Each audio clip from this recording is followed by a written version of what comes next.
मृत्यु के बाद भी जिंदा, वह ब्राह्मण जो अपनी ही चिता से उठ खड़ा हुआ।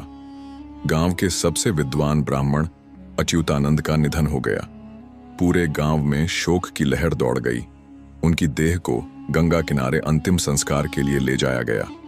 मंत्रोच्चारण के साथ चिता में आग लगाई गई, लेकिन तभी जैसे ही आग की लपटें उठने लगीं, एक भयानक दृश्य सामने आया। चिता पर लेटा हुआ ब्राह्मण अचानक उठ खड़ा हुआ। उनकी आंखों में रहस्यमयी तेज था। उन्होंने गूंजती आवाज में कहा, मैं अभी मरा नहीं हूं। लोग डर से पीछे हट गए।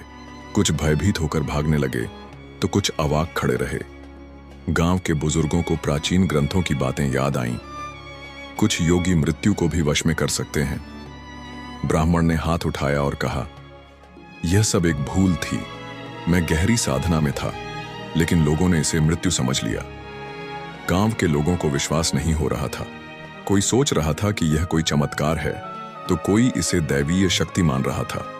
लेकिन तभी ब्राह्मण मुस्कुराए और बोले, अब समय आ गया है, मैं वास्तव में जा रहा हूं। और फिर उन्होंने ध्यानमग्न होकर गंगा में जल समाधि ले ली।